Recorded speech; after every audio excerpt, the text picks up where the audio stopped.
Okay, so we're going to shift gears just a little bit. So now we're going to talk about natural threats and man-made threats. This is kind of a, I don't want to, we're going to cover a little bit of, again, of what we cover in the first class. But in the first class that we do, we cover all this stuff in significant detail. So this is going to go pretty quickly. And again, you know, we offer these classes when you want them, where you want them, when you want them. So I don't know that Saturday morning works for everybody. You know, for me, Saturday mornings aren't the best because when I go out to do chores, invariably it seems like there's something that's going on in them. But yeah, I know. A goat in the wiring. How much is it to have a class? Have you come and talk to people? Well, Mark is picking up the tab, so he's paying me to give you guys the classes. Thanks, Mark. Yeah. So, but I'm happy to do them, and the big reason that we want to do it is because we want to get our community more prepared in case of X. So, Y and Z. That's a good point. Yeah. So no matter what happens, we're prepared. A, and then B, we can help. We're equipped to help each other too. That's the big thing, you know. So if my neighbor's got a problem, I go and help her, or. You know, that's what it's all about, is community, right? And that's why one of the big reasons we moved here. But that's community. What's that? You moved here for lack of community. Well, no, the right kind of community. Everybody has strengths and resources, and if we, as a community, Ever live in D.C.? Everybody's resources. Somebody might be a doctor, somebody might be a nurse. They got medical background. Someone might be in construction. They can build shelters and repair houses and such. And electrician, you know, restoring power, getting solar power up and running.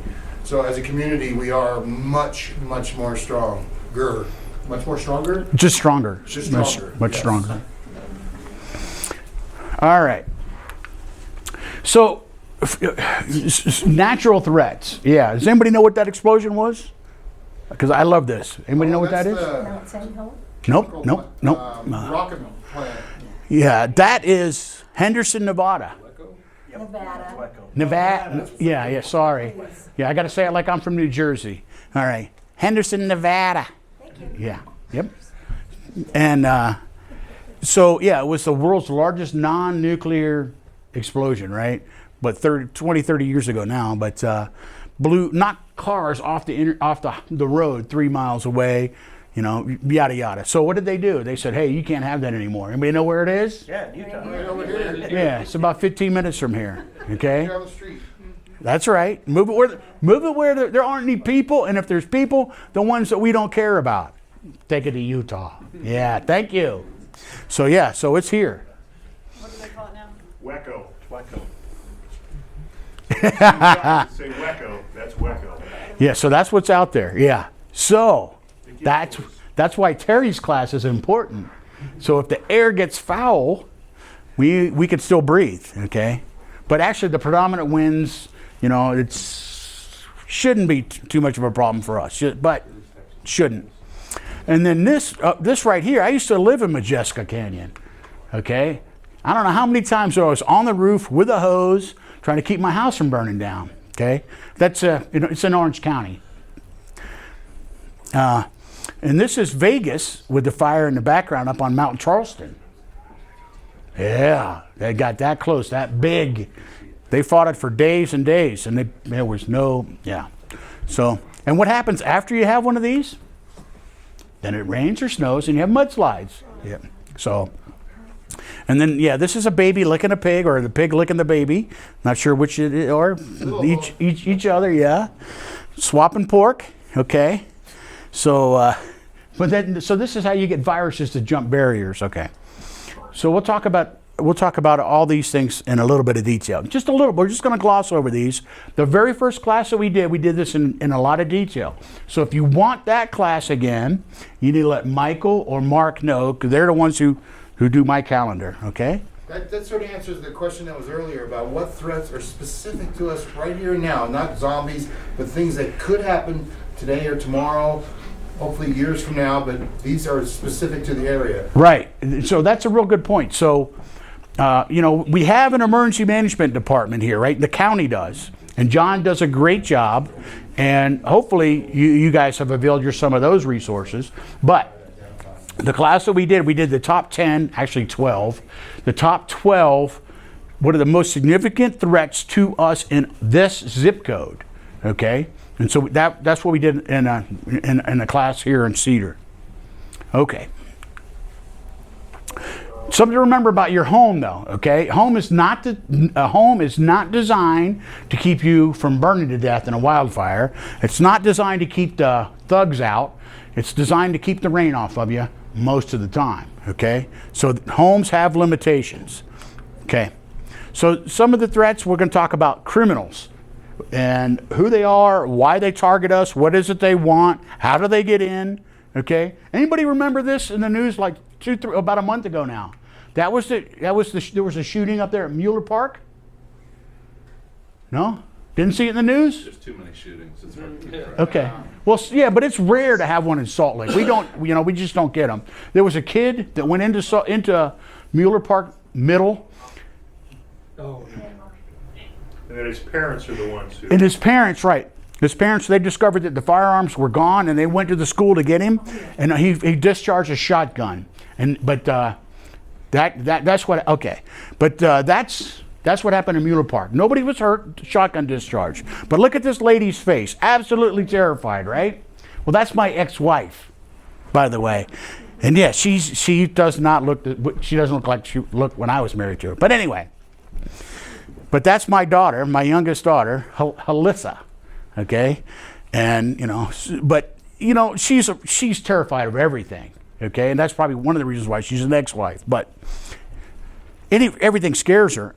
And the irony is, we have a plan. We know what to do in the event of an active shooting, et cetera, et cetera. It's just that she's a pumpkin. She's one of the people that would stand there and freeze, okay, when something bad happens.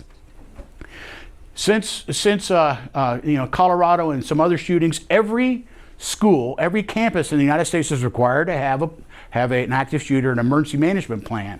So they'll corral the kids or get them off site, so they have plans. So the point is if you've got a kid in school somewhere, you should know where the pickup point, where the rally point for your kid is. Don't go to the school if there's an active shooting. You're just going to get in the way, all right? Go to the pickup point. But that led us to develop the shelter-in-place shelter for an active shooter in a corner of a classroom. 2 classrooms can file in there, close the door, and until authorities and professionals can get there, those kids will be safe from any kind of active shooter or evil person, whatever. all right, so doors, windows, and walls. That's the criminals, the burglars, the home invaders. We're just going to call them thugs, all right? So thugs like to go through doors first. Teenage boys just kicking in the front door. That's how most of them get into your house, okay? Not today, not on that door. Not on that door, okay? So that kit, by the way, we will sell you that door kit, and Mark just talked to the locksmith. He'll install it for you if you want him to install it. I've installed lots of them, and I swear by it. That's what I got in my house, and that's how we know about them, because I'm trying to share the wealth, so to speak. Those things it's pretty cheap. That's $80, 30 minutes if you're semi-handy, and if not, we can arrange for the install. So for $80, that door, and I have it on all my exterior doors, okay, because exterior doors are a different grade than interior doors, right? And then the door into my safe room is actually an exterior door too. So, but I guarantee you, even the cops with an entry device, they're not going through that door. Okay, they'll go through the wall of the windows, but before they get through that door. Okay, so doors, windows. All right, that's next. Windows easy to break. It used to be that the thugs were cautious about breaking a window. They didn't want anybody to hear it. Today, nobody cares. In most places, they don't care about their neighbor, their next door neighbor. Just don't care. All they're worried about is their little slice of the pie. Okay. So windows, you can protect the glass itself. You can have a window break alarm, that hears that frequency when they break. There's different things you can do. And then walls. If you live in a mobile home, you can go through a wall of a mobile home in seconds, okay? And if you have the right tools, you can go through any home wall. I don't care what it's made out of. Even if it's block, Okay, solid pour block. I can still get through it.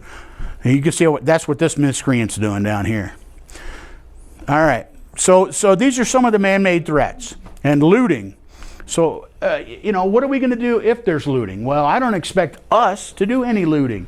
I'm not the kind of person that if I run out of X, Y, and Z, or if there's the opportunity, I'm not going to go break into any of the places in Cedar. I'm just not going to do that. What places are broken into the most, though? What's looted the most? Liquor stores. Liquor stores. Okay. So, when the power goes out, and you're not sure when the power's going to go back on, would you get food?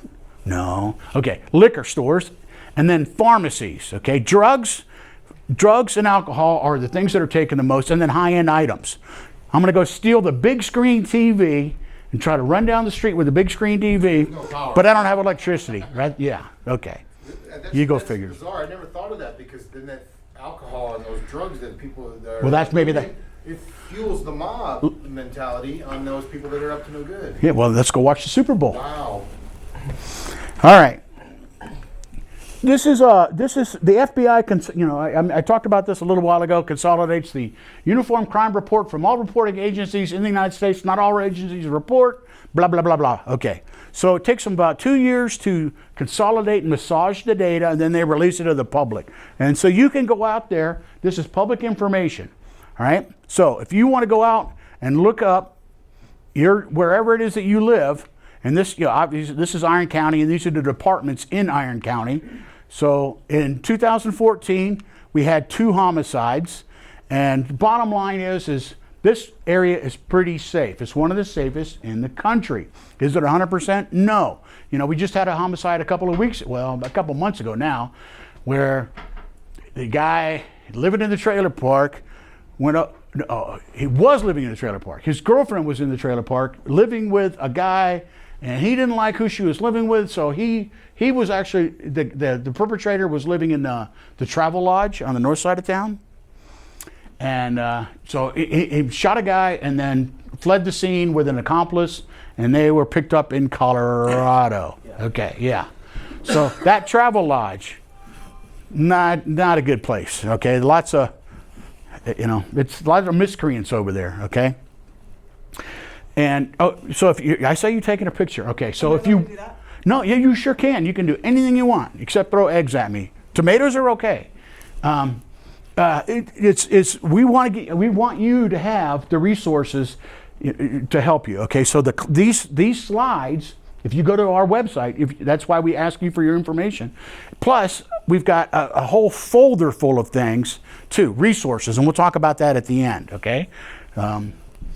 All right, so burglaries. Yeah, most of them occur during the daylight because you're at work or out doing things, and majority of the time it's a kid walking by. It's a target of opportunity. He looks, you forgot to close the garage door or whatever. So the kids break in, and home invasion.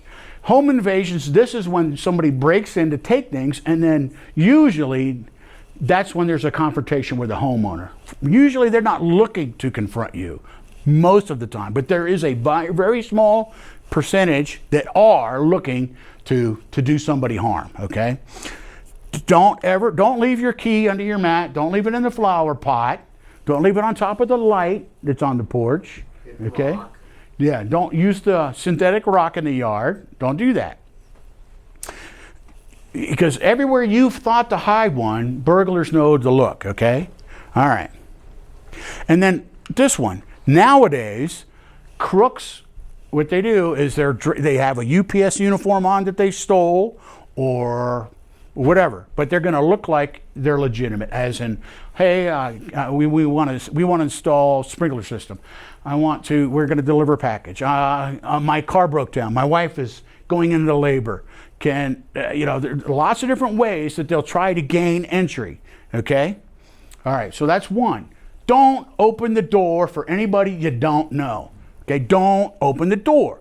You're not obligated to, okay? If it's the cops, you'll see them in uniform. Ask them for their, if they're a detective, ask him for his badge and credentials. And he's happy to do that, okay? He wants you to do that, believe it or not, okay? All right, so if you're safe, if you're feeling safe, he'll feel safer. So there's lots of ways that these thugs are using different ways to manipulate you to get into your home. All right, so the miscreants, the thugs, almost all of them are male, in the high 90s. Why is it? I guess young ladies just decide to behave. Not all of them, okay, but typically it's male. They're young, as in teens.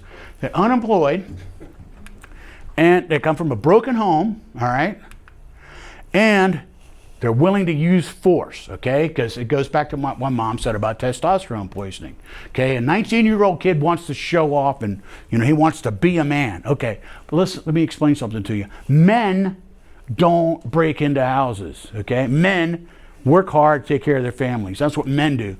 Boys do stupid-ass selfish things, okay? Oh. Can you tell I have lectured a son or two? Okay. So this is another one of those, this is crime mapping. This is another one of those tools. So I know you can't see it, and it's not meant to be an eye chart, but these are burglaries, there's assaults, robberies. So different crimes have different icons, okay? But that's another one of those things that you can have on your, you should visit frequently, or you can even have some of those apps on your phone. So when you're out and about, you get a ping that says the neighbor was broken into. So you can decide, well, I'm staying away from the neighborhood for a few minutes.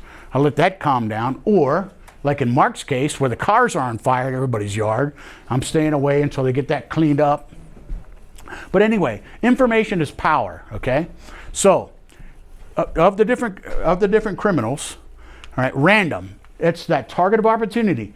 Random is typically, it's 3, 4, 5 teenage boys that are walking home from school, and you left your garage door open, or you left the door open, or they think that, they see something through a window that they want, okay? So that's, the next one is targeted. This is where they've seen before the stuff that you have and they want it. Or they've been in your house before as a service person, okay? They came in and installed a dishwasher, or they, moving man, or whatever, okay? So they've seen what you have. And then the last point that I want to mention is that 90% of locks can be bumped that are in America, okay? All right, so what does bumping mean? Okay, that's where I take a key and a pair of pliers, basically, and I can work on that lock and be in seconds. That's without any other tools. Then if you know how to pick a lock, and you have a lock pick set where you can apply a little bit of leverage and rake the pins, that's another technique. And again, you can be in most doors in 30 seconds or less. That's most locks. As in, I don't want to pick on anybody, but quick set. Okay, quick set locks can be defeated in under 30 seconds. So there are better locks. I wish our locksmith guy was here so I could, let him talk for the moment. But Schlage, there's some other companies that make much better locks. So look at the locks on your doors. If you have a quick set, you're going to want to change it out. Okay. Now whether you do it or you have a locksmith do it, and then so speaking of that, I asked Mark to remind me. So if you put the bullet-resistant film on your windows, or you upgrade your doors, these things that you do. Keep the paperwork where you purchased those things and had them installed, but you should notify your insurance company. For example, but when I did those upgrades, I got a 10% reduction for X, because I don't want to tell you exactly what I did, and then I got another 5% for doing Y, so I got a 15% reduction, every month on my homeowner's insurance. So that's the return on investment. Yes, sir. Well, and it's kind of ridiculous to spend $80 on reinforcing all your hinges and your thing if you have a quick set lock that can be bumped. Exactly. Yeah, right. And If they can just turn the key and come in, True. Yep. yeah. It takes about 20 minutes to change. All right. So, this is how they're getting in. All right. Oh, and then garage. We'll talk about garages at length. So, listen, right now, I know when I was in Minnesota, I lived in Minnesota for a number of years.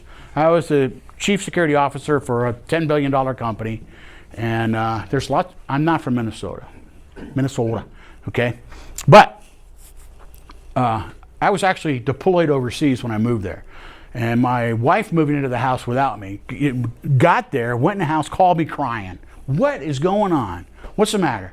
The picture that I showed you a few minutes ago, that lady. All right, yeah, it makes her cry. Okay. So she cries. I mean, she calls. And she says, they're so nice. What are you talking about? The neighbors, they're so nice. She came home from the hospital because she just had a baby. That's right, had a baby, and I'm deployed to Krapistan. Okay. Comes home from the hospital. The home was cleaned, decorated. There was, this is my first Minnesota word, hot dish. Anybody know what hot dish is? Funeral potatoes? Are we okay? Okay, well, hot dish. Hot dish is anything that's got tuna and or tater tots in it, okay? So they're casseroles, right? So the freezer was full of these things. So she calls me to say, she's calling to say that, you know, well, how'd they get in? Well, she left the house open. And because everybody up there leaves the house unlocked.